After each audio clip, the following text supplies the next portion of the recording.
Hey guys, welcome back to Open It and Play. This is Mike, and today we're going to be looking at the Marvel Legends Spider-Man Retro Card Tombstone figure. This figure came out a while back, but he was on sale here in Japan.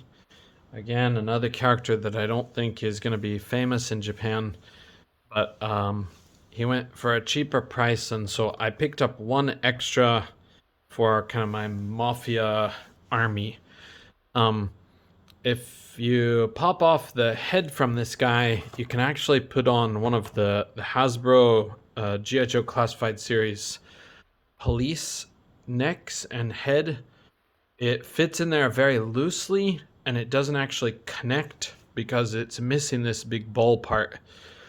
But it works for toy photography just fine. And with all my extra Marvel Legends hands, I think I can easily come up with extra hands for the character. So kind of added a little bit larger, scary, tough guy for my Mafia force in this character. So in this figure. But anyways, let's get this guy open and we'll see what he's all about. If you don't know Tombstone, you can see his very brief story there on the back of the box.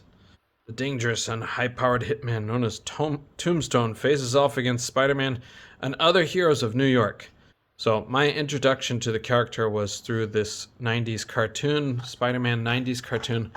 Really good cartoon if you haven't seen it, but basically Tombstone's a guy who, surprise, surprise, got mutated, and he has kind of super durable skin, sort of think like Luke Cage a little bit. And I think he has super strength, and he also maybe doesn't have to breathe, if I remember right. Anyways, it kind of looks like he's dead, but he's not dead, but he's got kind of a cool character. He is supposed to be albino, but if you've done much research on that, it kind of sucks. There's almost always bad guys in stories that are albinos, so I don't really like that part of the story. But anyway, let's see if I can get this guy standing up. Yeah, right out of the box he already stands, so that's great. And he's a very clean cut looking figure, but we're gonna look at the accessories first as usual. So we have this really strange thing which the Hasbro team tried. I don't know if it was just once, but it seems like it might be maybe a scroll head had a sort of similar setup where you can pop off the human head and neck together.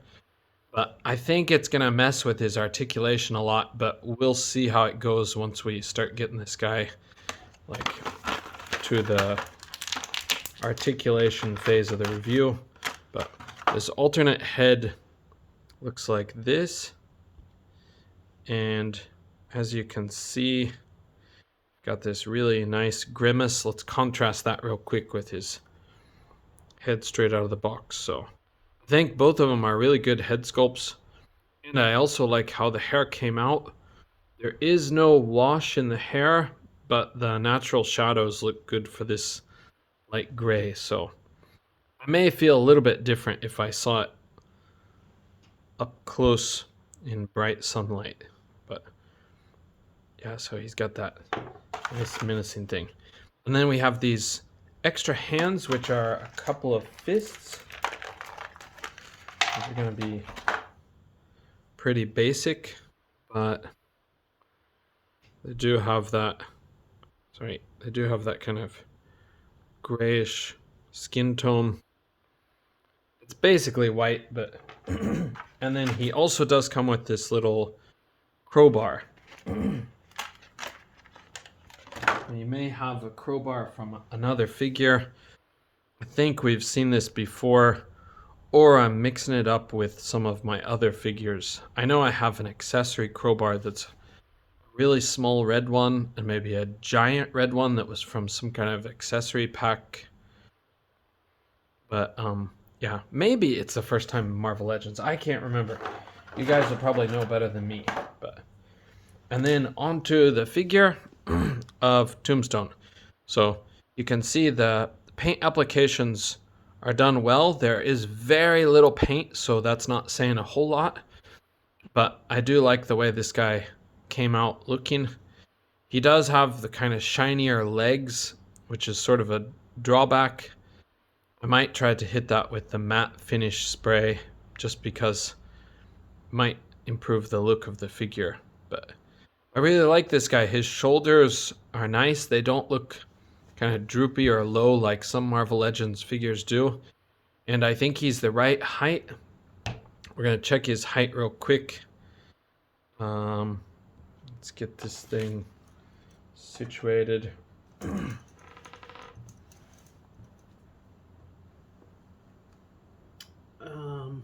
Right about here.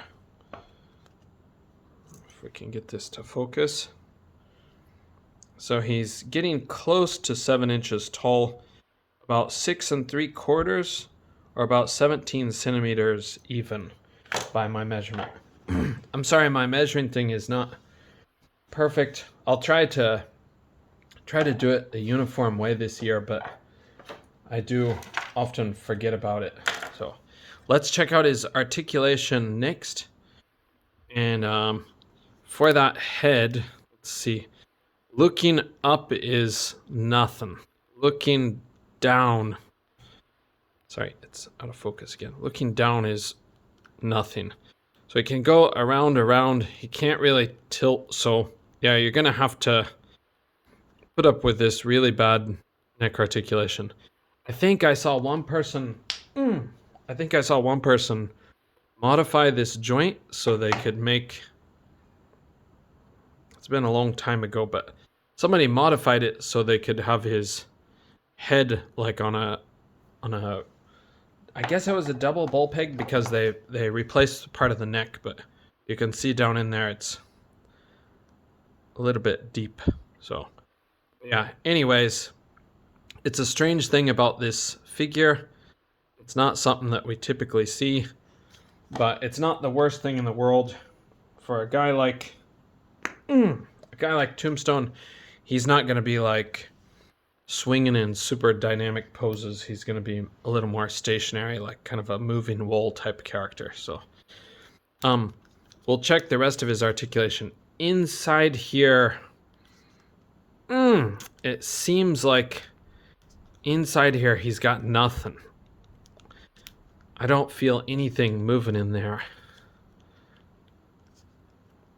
I'm not sure. He might have a joint in here. This room is really cold today. It's been unseasonably cool, or cold I should say, in Japan, but there is no, oh no, though there is a waist twist. But it's really stiff too. So might want to heat him up before exploring his posability. Sorry, I can't do that since I'm at the school without hot water. But anyway, we'll check his arms will go all the way around. His shoulders go up here. Okay, he's got bicep cut, double jointed pinless elbows. Like I said before, this guy makes a really nice looking mafia type guy. He's just got really good build for looking like some sort of enforcer. Okay, and then his wrists, he'll hinge this way, and his fists were the same way. Okay, so that open palm kind of grabbing hand. And then down to his legs, he'll kick up. Oh, this is going to be kind of stiff too, guys. He'll kick up about here. Might be able to push it, but since the weather is cold, or the temperature is cold in this room, I'm not going to go too far because I might start to rip the plastic here. And we'll go back that far. Hopefully you've got central heating where you are. But okay, and then at the ankle, he's got no boot cut, so that's kind of a drawback, but at the ankle, he'll go back. Whew, that is tight. Mine will go back almost nothing. Let's check the other ankle. Okay. It'll go back nice. It's just this one's really stiff. I need to heat him up with hot water. Okay, forward less so because this cuff does block it. But okay, and then he does have an ankle pivot, and does he have? Yes, he also has. Sweet, he's got an ankle pivot or an ankle joint, I should say. So he can swivel, ankle swivel. That's the word I'm looking for. So you will be able to get him into better poses with those ankle swivels. Spread his feet out a bit. Yeah, so that's Tombstone, and I don't know if he's like a favorite character for anybody out there. He's a little more obscure, but I don't know. I always thought he's kind of a cool idea. It's kind of almost like a zombie Frankenstein type guy for Spider-Man to fight. With his super strength and his invulnerable skin, he's pretty tough. So, but anyways, thanks guys for joining me on this one, and I'll see you in the next video.